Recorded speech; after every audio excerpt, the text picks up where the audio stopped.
Hello everyone, welcome back to the channel. Kingdom Silver here, and today, ladies and gentlemen, we are covering the topic of what this most recent hurricane season and natural disasters that have occurred this year have taught us about the importance of gold and silver. You're not going to want to miss this. Sit back, relax, and enjoy the rest of the video.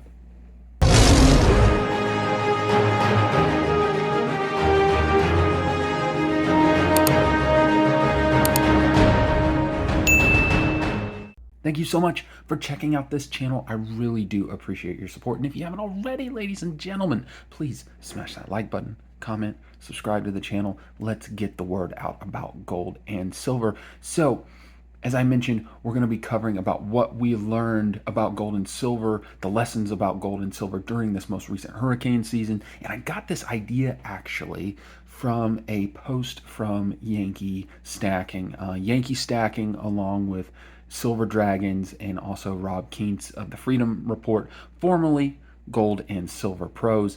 These guys got me into even making this channel. And so if any of you three gentlemen ever watch this in the future, thank you so much for getting me into this and for all that you do for the gold, silver, precious metals communities.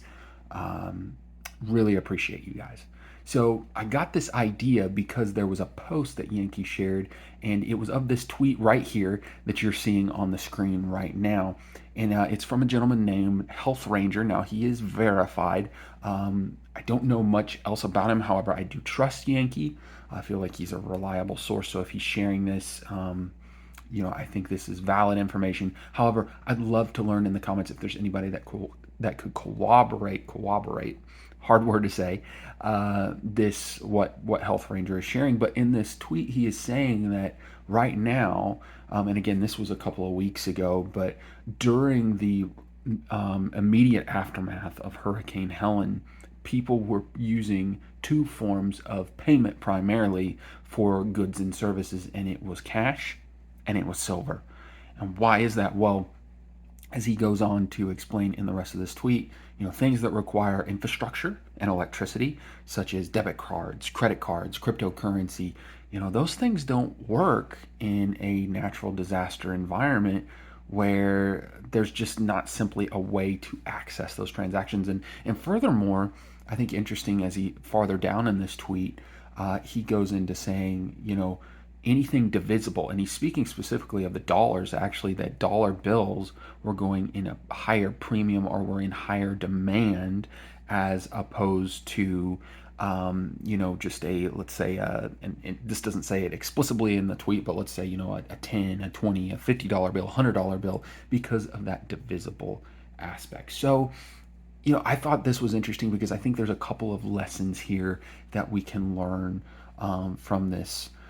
And the first is that in this scenario, what we're learning is that it's important to have physical precious metals. So as an example of this, here is this 2022 American Silver Eagle. And then as well, we've got a 1/10 ounce here. There we go, focusing, gold Eagle as well. It's important to have that physical metal because in cases where there's a natural disaster, where there's no electricity, where there's not infrastructure in place, and you can't access digital goods, or digital forms of payment, you need those precious metals. Another thing that I think taught, or that we learned from this situation, is that it's important to have divisibility. So you saw that 1/10 ounce of gold, but here's another thing that was actually mentioned in the tweet as well, was the popularity of goldbacks. Now, we've talked about goldbacks here on the channel before. I really like them. However, the premiums often that they carry, I'm not sure if they will always carry that premium going forward, but if you can pick them up at spot price, I know bullion exchanges, shout out to them. Right now, I believe they still have a deal where you can get a gold back at spot price. Definitely a way to check those out. Anytime you get a couple of orders, ladies and gentlemen, from bullion exchanges, check them out, because I think they do have several, per order, a silver at spot or gold at spot deal. But anyways, not sponsored by them, just a company that I really enjoy purchasing from. But getting back to the video,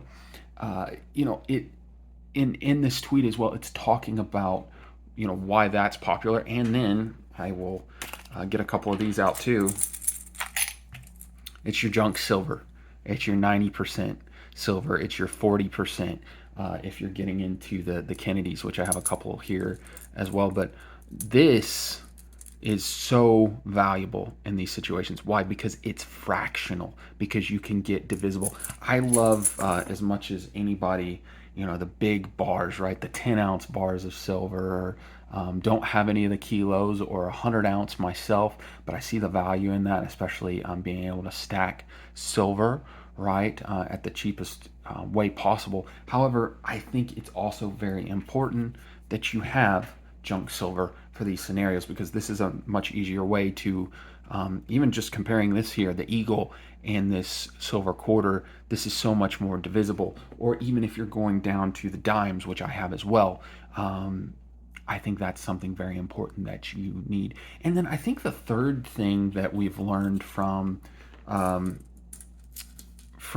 this situation, the third thing that we've learned from these natural disasters is it's important to have quick access to some of your gold and silver as well. Now, I'm not saying all of it, and obviously you have to weigh the factors of where you live. Do you feel like you're in a safe enough environment to where you can store some gold and silver in a special, spot, a hidden spot? But I do think it's important to have some in a quick access situation, just in case you have to run out of the house really quickly and you just need a couple of things. I know we experienced that this last, or just not this last, but this summer, when we had that tree fall on our power line. And there's a video about that. I will put a link to that video actually at the end of this video if you want to check that out. So partly because of that situation and because of this situation, what I have done is set this up here. And this is actually something that I got from my, actually, I can't remember. I think I picked this up on Amazon or eBay, but this is primarily used for card collecting. But inside of it, I have found that it is the perfect place to store, I would call this my bug out junk silver. As you can see, primarily dimes, and then I've got several layers of quarters in here. If I need to get out of the house very quickly and I can only grab a little bit of my silver, this is what I'm going with. So for me, those are the three lessons, if you will, that has come from this: is being able to access your silver quickly, having fractional silver, and also the need for physical silver. But in the comments, I would love to hear, in light of some of these major natural disasters that we've had, these big hurricanes that have happened, and thank God that Hurricane Milton was not as bad as Hurricane Helene was. What are you guys doing in these areas for maybe natural disaster or preparedness, other than the standard, food, clothing, ways to protect yourself, right? What are some of the ways that from a precious metals, gold and silver perspective, that you are working towards preparing yourself for a natural disaster or for a significant event to occur? Would love to hear your thoughts in the comments below. And with that, that will be it for the video today, ladies and gentlemen. Be blessed, and especially right now, be a blessing to others. We'll see you later.